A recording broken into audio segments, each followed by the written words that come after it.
मेरा नाम सतीश पंडित है और मैं चंडीगढ़ से आया हूं आपसे मिलने। और हरिद्वार का नाम लेते ही लोगों को लगता है कि पंडित जी वापस भी आओगे क्या?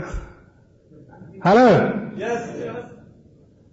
Of course I love this town. जो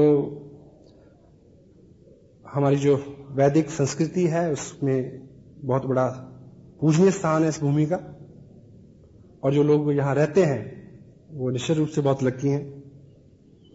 तो ये इस बिजनेस की खूबी और खासियत है कि यदि आप इसमें 2 साल रहें तो ये आपको हर उस जगह पे ले जाएगा जहां आपने जाना सोचा हो या ना भी सोचा हो। ठीक है, तो 2 साल पहले मेरी जो अपलाइन मेरे जो स्पॉन्सर हैं, मैं बहुत खुशनसीब हूं कि ऐसे व्यक्ति का सानिध्य मेरे को मिला। मिस्टर सुरेंद्र वत्स, आप सब लोग मिल चुके हैं उनसे। उन्होंने मेरे को ये बिजनेस दिया। 2 साल के लगातार प्रयास के बाद लगभग 14 लाख रुपए मेरे को मिले इससे। लास्ट मंथ का जो मेरा पेड आउट था वो था 1,57,000 रुपए का। और अब ये बिजनेस देहरादून से हरिद्वार और इस पूरे एरिया में फैल रहा है। जो लोग एक्टिवली पार्टिसिपेट कर रहे हैं इसमें, वो इसको आगे भी लेके जाएंगे जी।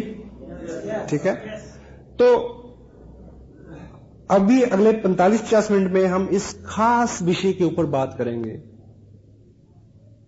कि जब हमारा बिजनेस एक्सपेंड होता है, बढ़ता है, उस वक्त के एहतियात क्या है, क्या ऐसी चीजें हैं क्योंकि हमें करके समझ में आए, नुकसान उठा के समझ में आए, वो ज्यादा अच्छा फैसला नहीं है। पहले से कुछ चीजें आपके ध्यान में रहें। तो इसका विषय है बात का आउट ऑफ टाउन बिजनेस या आउट ऑफ टाउन ग्रुप। एक स्टोरी से इसकी शुरुआत होती है। अपने टाउन में रह के आपने इस बिजनेस को सीखा और किसी बाहर से किसी व्यक्ति जो पहले से सीखा हुआ था उसने आपको आके सिखाया, और अब आपने दूसरे किसी शहर में जाके सिखाना है। अगर आप चाहते हैं कि ये बिजनेस बहुत बढ़े, ठीक है, अगर आप इसको 2, 4, 5 साल की इनकम के लिए कर रहे हैं तो फिर हरिद्वार में तो वैसे पहले से बढ़िया सुकून, शांति और संतोष है। अगर आप एम्बिशियस हैं तो आपको मूव करना होगा। और देखिए, घर जो होता है अपना वतन जो होता है, वो वहां बहुत आराम तलबी होती है। परदेश सबसे बड़ा गुरु है। परदेश सबसे बड़ा गुरु है क्योंकि परदेश लिहाज नहीं करता, सख्त होता है थोड़ा। अपना देश जो होता है वो मां के आंचल की तरह होता है, जान पहचान, ठीक है, कंफर्टेबल, सभी गलियां कूचे वाकफ, ब्ला ब्ला ब्ला। और ऐसा माना जाता है कि जो अपनी देश की मिट्टी होती है, अपना शहर जो है, वो आपको रोजगार दे सकता है, आराम दे सकता है। लेकिन तरक्की के लिए, उन्नति के लिए आपको परदेश की गलियों में जाना पड़ेगा।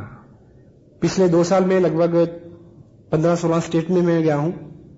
अभी जनवरी में मेरा जो टूर है वो शायद मध्य प्रदेश रायपुर से शुरू हो, रायपुर, बॉम्बे एंड पूना एंड कर्नाटक, फिर द्वारा महाराष्ट्र, नांदेड़, फिर उसके बाद आंध्र प्रदेश, और वहां से शायद वापसी है, इस तरह से। तो कलकत्ता, सब जगह जाके मैंने देखा कि हिंदुस्तान में 90% बिजनेस किन लोगों के हाथ में है? जो वहां के मूल बाशिंदे नहीं है। जिनके हाथ में है वो लोग थे जिन्होंने बहुत टफ टाइम देखा अपनी ही मातृभूमि के ऊपर। अभाव सबसे बुरी चीज है। हेलो, अभाव सबसे बुरी चीज है और अभाव सबसे जरूरी चीज है। अगर होगा तो आदमी चलेगा, नहीं तो नहीं चलेगा। अभाव ही एक ऐसी शक्ति है जो आदमी को चलने के लिए प्रेरित करती है। तो इंशाल्लाह आपकी जिंदगी में अगर कोई अभाव नहीं है तो ये भी प्रॉब्लम है एक, क्योंकि ऐसा माना जाता है कि good life is enemy of great life. एक अच्छा जीवन एक महान जीवन का दुश्मन होता है। समझ गए? Got it? जवाब नहीं आया? यस? तो बिजनेस, ये आसियन बिजनेस हो या दुनिया का कोई भी काम हो, अगर आप बाहर निकलेंगे, कुछ करेंगे तो आपको बड़े रिवार्ड मिलेंगे। आप जिंदगी को, प्रैक्टिकल लाइफ को लेके बहुत कुछ सीख सकेंगे। तो आपने अपने टाउन में सीखा और आपने आगे किसी दूसरे टाउन में सिखाना है। Pelican principle, pelican principle, pelican बोलते हैं बगुले को। एक कहानी है जो इससे रिलेट करती है। एक बार अमेरिका के किसी जगह पे वहां एक झील थी बहुत बड़ी। उस झील में बहुत सारे पेलिकन रहते थे, बगुले। बगुला समझते? हेलो, ये मुहावरा आपने सुना है, टेढ़ी खीर? ज्यादा लोगों ने नहीं सुना। टेढ़ी खीर, टेढ़ी खीर मुहावरा है, सुना किसी ने? वो कहां से निकल के आया पता है किसी को? बगुले से। कैसे? एक आदमी था, वो नेत्रहीन था। किसी ने पूछा सामने वाले ने कि प्रभु खीर खाओगे? तो नेत्रहीन व्यक्ति क्या बोलता है, कैसी होती है? बोला खीर जो होती है वो सफेद होती है। बोला सफेद कैसा होता है? बोला सफेद जो है ना वो दूध जैसा होता है। बोला दूध कैसा होता है? बोला दूध जो होता है वो बगुले जैसे होता है। बोला बगुला कैसा होता है? तो उस आदमी ने नेत्रहीन के आदमी के सामने अपने हाथ को बगुले के सर की तरह मोड़ के ऐसे रखा और नेत्रहीन ने उसको छू के देखा ऐसा ऊपर से नीचे, और क्या बोलता है कि इतनी टेढ़ी खीर मैं नहीं खा सकता।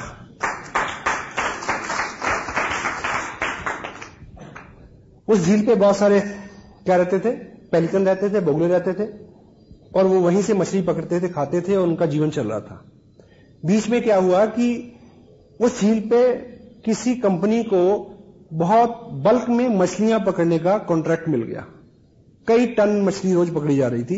तो जब कई टन मछली रोज वहां से उठेगी तो तट के ऊपर सैकड़ों मछलियां बिखरी रहेंगी। तो वो सारे जो बगुले थे वो तट से ही खाने लगे, अंदर जाके मछली पकड़ना उन्होंने छोड़ दिया।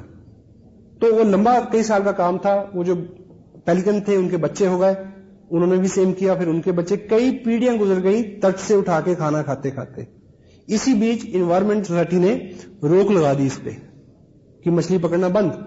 जैसे मछली पकड़ना बंद हुआ तो तब तक ये सारे पेलिकन जो थे ये मछली पकड़ना भूल चुके थे। अब भूल चुके थे तो वो मरना शुरू हो गए। फिर वहां की एनवायरमेंट सोसाइटी ने चेक किया कि भी इनको बचाना है। बचाने के लिए फिर क्या किया, किसी दूसरी झील से कुछ ट्रेन पेलिकन्स को पकड़ा और उनमें छोड़ा गया। वो जब मछली पकड़ते थे तो उनको देख के उन्होंने सीखा कि मछली कैसे पकड़ते हैं। Got it? तो you are the trained pelican, और बाहर जाके आपने किसी को सिखाना है कि हाउ टू फिश। और दूसरी तरह से हम सोचें कि जिन लोगों को तट से उठा के खाने की आदत हो गई है, यानी जिन लोगों को पिताजी का कमाया हुआ खाने की आदत हो गई है, वो जैसे ही पिताजी का खत्म होगा वो मरना शुरू हो जाएंगे। हेलो,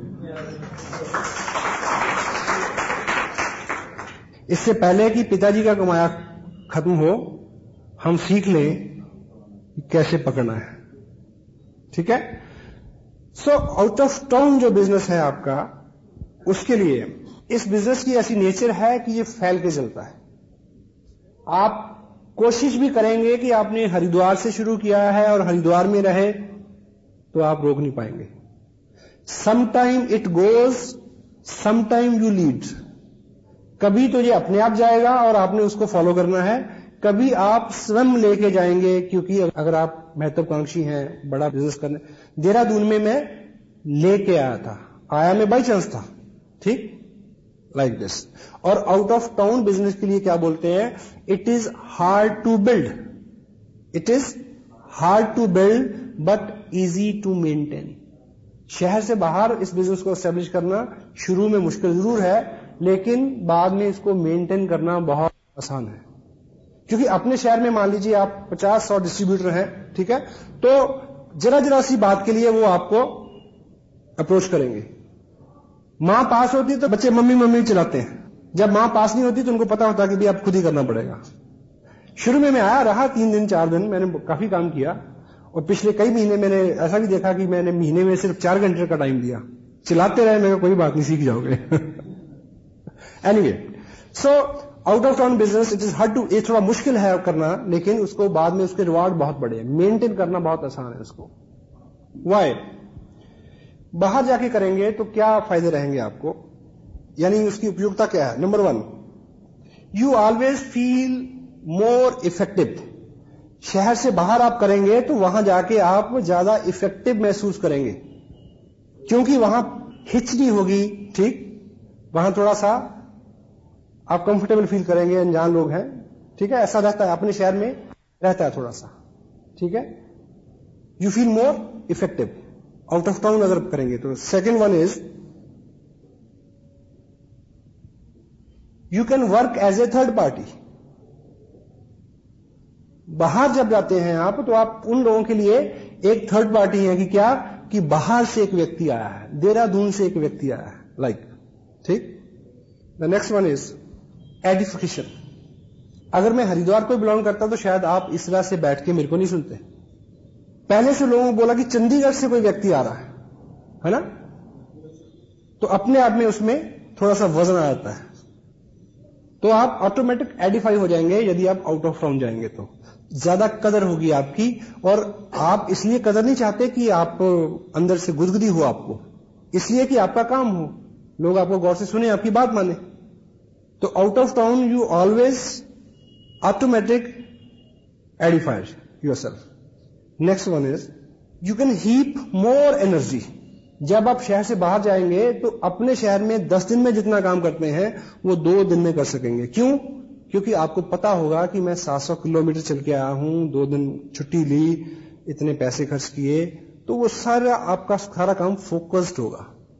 हेलो, फोकस्ड काम, बहुत सारी एनर्जी आ जाएगी और उसका आपको लाभ भी रहेगा। तो इस तरह की चीजें हैं। और बाहर जाके देहरादून में एक बीच 2 साल पहले 22 महीने पहले रोपा गया था, आज बहुत बड़ा बिजनेस है, उसको मेंटेन करना भी आसान है। और जहां मैं रह रहा हूं वहां मैं ऐसा नहीं कर पाया आज तक। हेलो, हाँ जी, अपनी जगह पे कोई आदमी सीरियसली नहीं लेता अपनी, समटाइम इट हैपेंस। मैं ऐसा नहीं कह रहा हूं कि आप अपने शहर में बिजनेस ना करें, मैं कर रहा हूं। अपने लोग जो हैं वो आपको कभी भी सीरियसली नहीं लेते। तो 2 साल में अच्छा बिजनेस हुआ, सब लोगों तक मेरा नाम पहुंचा, मेरे अपने दोस्त रिश्तेदार सब लोगों के पास। तो चंडीगढ़ में एक एलडीपी थी, तो उसमें एक पुराने मित्र हैं, वो अपनी वाइफ के साथ आए, अभी अभी उन्होंने ज्वाइन किया है, तो हमारा परिचय पुराना है काफी। तो रात का प्रोग्राम था, मैं प्रोग्राम करके घर पे आ गया, तो सुबह सुबह उनका फोन आया कि आप अगली बार चंडीगढ़ कब आ रहे हो। मैं कहा बोलो, कि आपकी भाभी आपको मिलना चाहती है। मैं क्या हुआ? कहता भी वो तो बहुत इंप्रेस है तुमसे। मैं कहा यार मेरे वाली तो 10 साल में ना हुई मेरे से। बाहर आपका क्या रुतबा है, बाहर आपका आप लोग आपको कैसे ट्रीट करते हैं, आपके अपने लोग, घर के लोग, क्लोज फ्रेंड उस तरह से ट्रीट नहीं करते। That's why out of town ये चीज ज्यादा इफेक्टिवली काम करती है। तो यदि आपको आउट ऑफ टाउन बिजनेस करना है या करने की जरूरत पड़े, तो उसको लेके कुछ एहतियात हैं। अगर आप इनको नोट करें और काउंसिल करें जब भी पहला काम, यदि आपने बाहर बिजनेस करना है, टाउन से बाहर करना है, सबसे पहला काम करना है काउंसिल अपलाइन। उनसे बैठ के पूछना है कि जाऊं या ना जाऊं। क्यों? क्योंकि यदि आपने बाहर जाके बिल्ड किया तो कोई ना कोई व्यक्ति पीछे चाहिए जो आपको रिप्लेस करे। आप 3, 4, 5 बार जाएंगे तो कोई व्यक्ति आपको रिप्लेस करेगा। मे बी आपकी अपलाइन अभी 6-8 महीने के लिए कहीं और एंगेज है, काउंसिल अपलाइन, वो उनका अनुभव है, वो बताएंगे क्राइटेरिया, सिटी कैसा है, कितनी आबादी है, लाइक, ठीक है, transportation, not many things.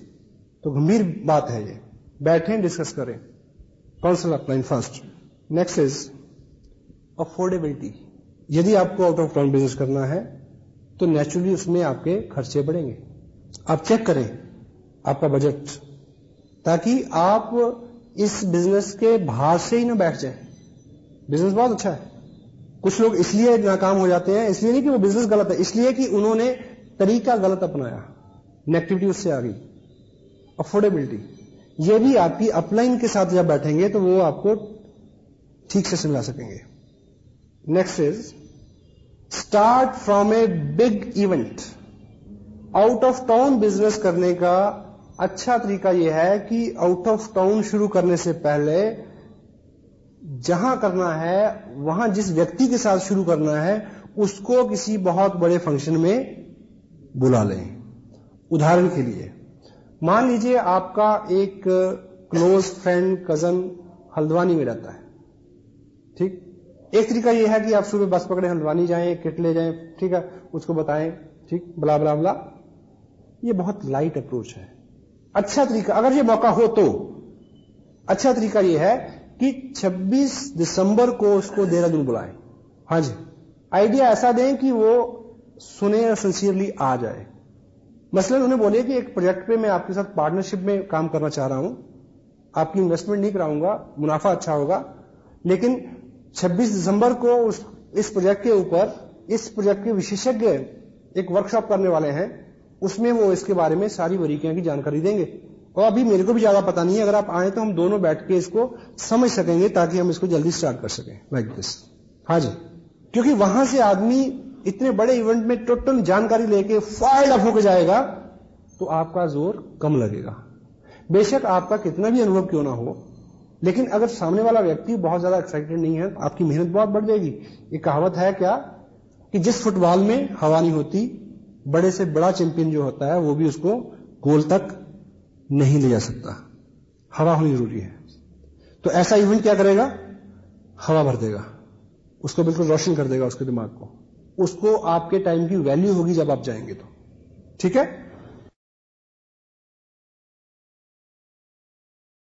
Start from a big event. Next is thumb rule है, अगर स्टार्ट कर दिया है 6 वीक पर वीक, 6 हफ्ते लगातार जाना है, हर हफ्ते। हफ्ते की जगह आप 10 दिन का, 12 दिन का, 15 दिन का, वो आपकी अपलाइन बता सकती है डिस्टेंस के हिसाब से। लगातार आप गए, व्यक्ति मिला और उसने बहुत ज्यादा अच्छा रिस्पॉन्स नहीं दिया, 5-7-10 लोगों को मिलवाया, और अगली बार आप जाने से पहले पूछते हैं कि आऊं कि ना आऊं, वो क्या बोलेगा, मत आओ, जाओ। आपकी रेपो बनेगी, उन लोगों को समझ में आएगा कि कुछ ना कुछ जरूर है जब इतनी दूर से अगर ये लगातार आ रहा तो। हेलो, वो आपकी रेपो बनाएगा। ये बिजनेस ऐसा नहीं है कि पहले आपको कुछ मिल जाए फिर आप करें, और दुनिया का कोई भी बिजनेस ऐसा नहीं है, और नेचर की कोई भी ऐसी पॉलिसी नहीं है कि पहले मिल जाए। कि साइकिल पे कब चढ़ूंगा, जब सीख जाऊं। दुकान कब खोलूंगा, जब ग्राहक आ जाए। 6 वीक पर week. Next is your time schedule for at least 6 month. अगर आपने किसी नए टाउन को डिसाइड किया है तो अपनी अपलाइन के साथ बैठ के वो आपको बता सकते हैं कि अगले 6 महीने का आपका टाइम शेड्यूल जो है वो उसी हिसाब से हो। Next, start from a strong person. Out of town business शुरू करें तो कोशिश करें कि एक मजबूत आदमी से शुरुआत करें। आप उसकी मजबूती जानने के लिए पहले उसके साथ कुश्ती लड़ें।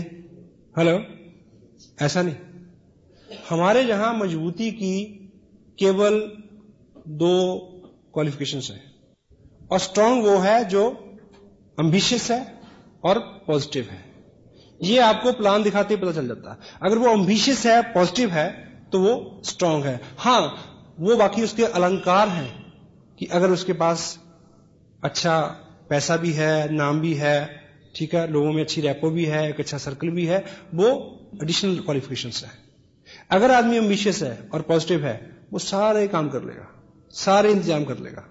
स्ट्रांग पर्सन, ठीक है। Next is check product availability first. Out of town आप बिजनेस कर रहे हैं तो सबसे पहले ये चेक करें। आपको नॉलेज ना हो तो आरसीएम टाइम देखें, वहां बात ना बने तो नेट पे चेक करें, वहां बात ना बने तो अपलाइन से पूछें, वहां बात ना बने तो कंपनी से बात करें। चेक फर्स्ट कि पिकअप सेंटर है। हां, अगर है भी तब भी जाने से पहले पिकअप सेंटर पे फोन करें कि क्या क्या प्रोडक्ट अवेलेबल है। मे बी आपके ग्रुप में परंपरा हो प्रीमियम किट से बिजनेस करने की और आप उसी से करवाना चाहें, वहां उस वक्त बाई चांस वो किट अवेलेबल नहीं हो। हेलो, हाँ जी, ये सब चीजें प्रोडक्ट की अवेलेबिलिटी चेक करें वहां। Second, check the system. जहां पिकअप सेंटर है वहां पे ग्रुप भी होगा। चेक करें, मीटिंग होती है, वीकली होती है, मंथली होती है, कितनी स्ट्रेंथ होती है, ये आपको आपकी अपलाइन भी बता सकती है। Okay, next one is cross line group की कोऑपरेशन लें।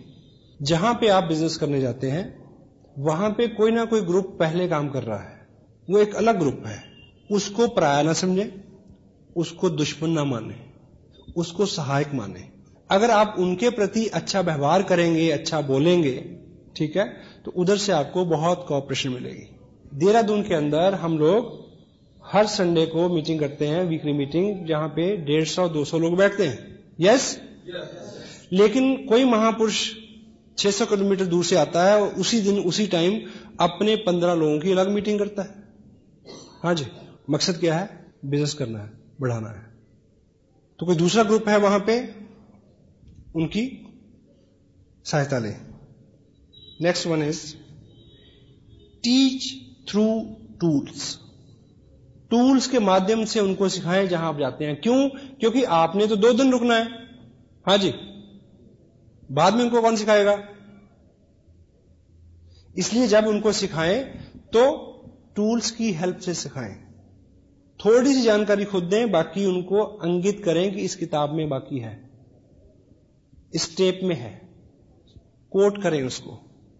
और 2 दिन आप रहते हैं तो उस 2 दिन की दिनचर्या में आप खुद उन नियमों का पालन करें, 8 कोर स्टेप्स, ताकि वो आपको देखें और सीखें। और आदमी का स्वभाव क्या है? वो करता है जो वो देखता है, वो नहीं करता जो आप कहते हैं। तो आप अगर किसी को जाके भाषण चढ़ेंगे कि टेप सुनो, किताब पढ़ो, प्रोडक्ट यूज करो, ठीक, और आप जैकेट डाले हुए हैं मूसे वाली, ब्रूसली वाली, है, और आपके पास पेस्ट दूसरा है, और आप टेप सुन रहे हैं दिलेर मेहंदी की, साढ़े नाल रहोगे तो ऐश करोगे। है? Teach through example and teach through tools.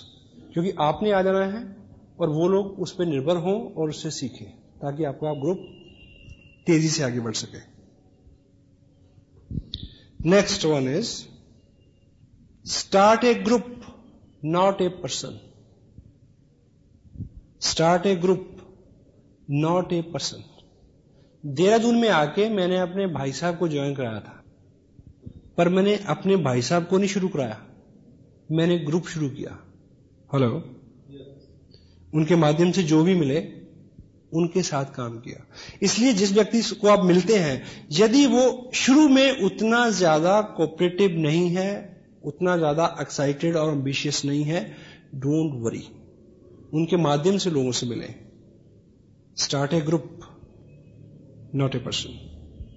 Promote your upline and everything.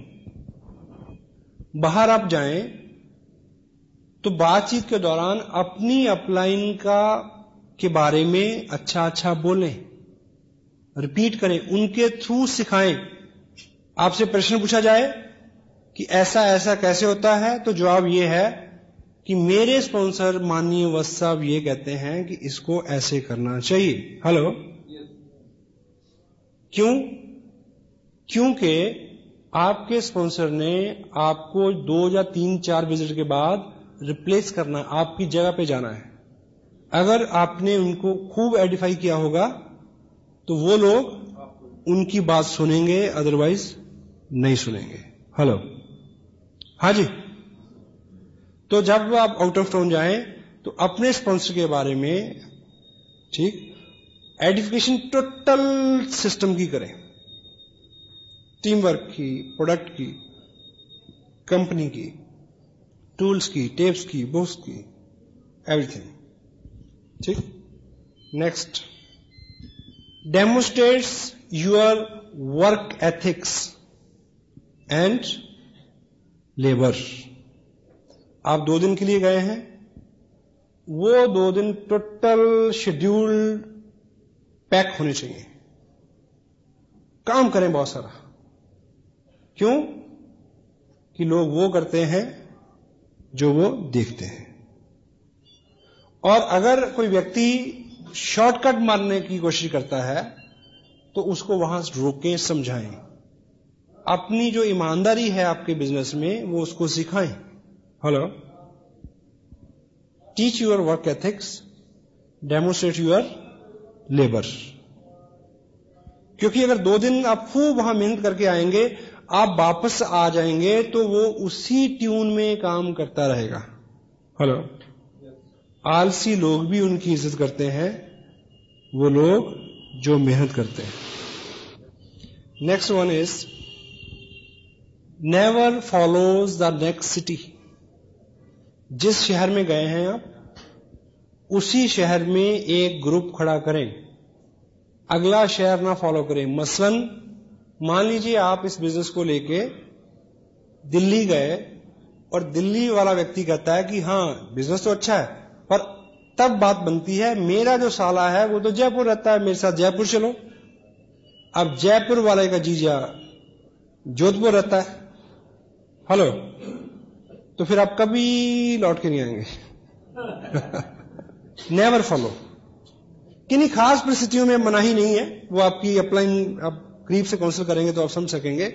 जिस शहर को आप शुरू कर रहे हैं वहां बिल्ड करने की कोशिश करें, अगला शहर एकाएक नहीं फॉलो करें, बड़ी दिक्कत हो जाएगी। ये बड़ा कीमती पॉइंट है। Make a account of establishment expenses. जैसे इस शहर में हम शुरू कर रहे हैं काम, तो यहां पे कुछ एस्टेब्लिशमेंट के खर्चे आएंगे। मसलन ये हॉल बुक हुआ, ये साउंड सिस्टम आया, खर्चा ज्यादा, लोग कम है। इसका प्रॉपर अकाउंट रखें लिखित में। अगर रखेंगे तो आपको बहुत सारा लाभ होगा। यानी आपका जो पॉकेट से जा रहा है वो फ्यूचर में चल के कंपनसेट हो सकता है। दूसरी बात, क्योंकि ये लोगों का बिजनेस है, लोगों का बिजनेस है, यदि आप पॉकेट से खर्च कर रहे हैं तो कोई नहीं शायद आपको कहेगा कि मैं भी हूं, मैं भी खर्च करता हूं, मेरा भी हिस्सा रखो। लेकिन कोई भी आदमी आपको यह कह सकता है कि यहां तो टिकटों के पैसे बना बना के ये काम चला रहे हैं भाई, हेलो, ये उंगली कोई भी उठा सकता है, ये तोहमत कोई भी लगा सकता है, लोगों का बिजनेस है।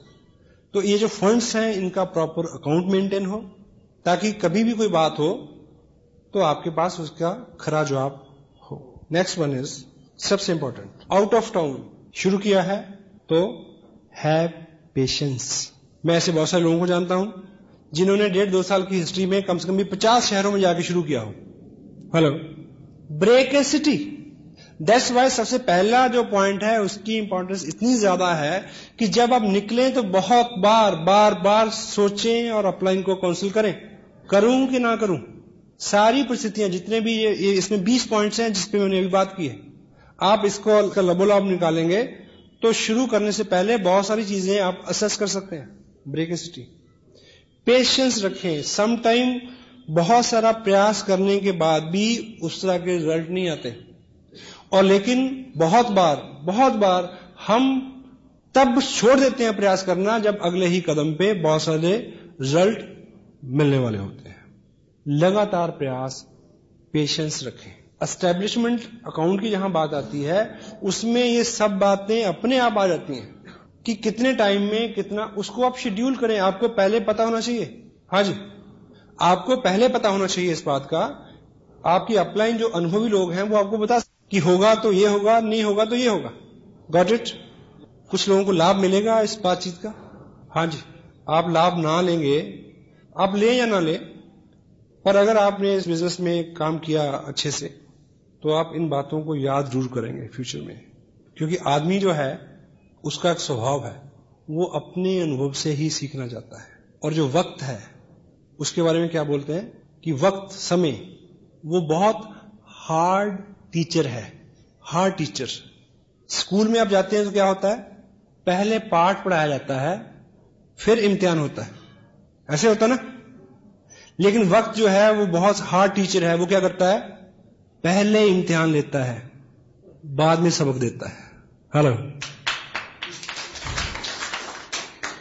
सबक बाद में आता है आदमी को। बहुत सारा काम करने के बाद सोचता है कि वो यहां से शुरू करते तो अच्छा होता। और नॉलेज जो है उसके बारे में आपको मैं इतनी चीज बताऊं, ये बिजनेस सिंपल है, कॉमन सेंस का है। जितनी बात मैंने अभी आपको बताई, हाँ ऑफ कोर्स कुछ टेक्निकल चीजें हैं जिसको बारे में आप पहली बार आपको जानकारी मिली होगी, अदरवाइज जानकारी तो सबको है, सिर्फ उसको यूज में लाते हैं कम लोग। पिछले दिनों बहुत बाहर ट्रैवलिंग में बाहर का खाना खाते खाते यानी मेरा कोलेस्ट्रॉल काफी बढ़ गया।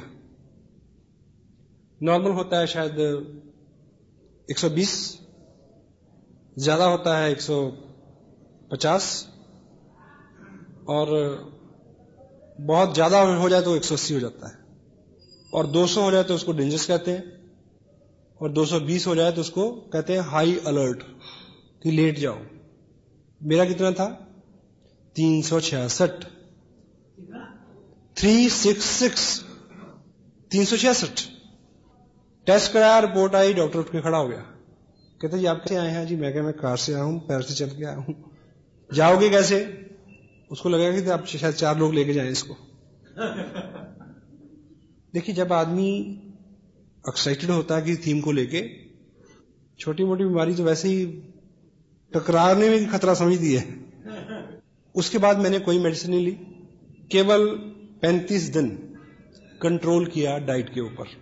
फिर टेस्ट कराया 180, वो फिर खड़ा हो गया कि आपने क्या खाया, क्या किया? मैं कहा तुम्हें ये बता दिया, फिर तो पैसे तू बनाएगा। ये नुस्खा तो पेटेंट है, ठीक है। सुबह देखिए, जिन लोगों का वेट ज्यादा है या कोलेस्ट्रॉल हाई है, तो आजकल मैं जो करता हूं, सुबह उठते ही 2 लीटर पानी पीता हूं गर्म करके, ठीक, गर्म करके। उसके आधे घंटे बाद 1 गिलास पानी जिसमें 2 नींबू, थोड़ा सा शहद, वो भी गर्म, ठीक है। उसके बाद रूटीन में ऐसी डाइट, ठीक है, जिसमें ऑयल कम हो। एनीवे, मैं कहना ये चाह रहा था आपको, जहां से ये बात शुरू हुई। अभी मैं पिछले दिनों दिल्ली, मेरे ब्रदर रहते हैं, मैं उनके पास रुका। जब सुबह उठ के मैं पानी गर्म किया, पिया, ये किया, वो किया, नींबू निचोड़े, ऐसा किया, तो वो पास खड़ी होकर कहती हैं, जो भाई साहब हमारे, वो भी काफी मोटे हैं, हेल्दी हैं, वो कहती हैं इनको भी कोई बताओ ना नुस्खा। मैंने उनको बोला कि नुस्खे तो सब लोगों के पास बहुत हैं, ऐसे भी करो तो 100 नुस्खे झड़के बाहर आ जाते हैं, उसको करता कोई कोई है। हेलो, फर्क पड़ेगा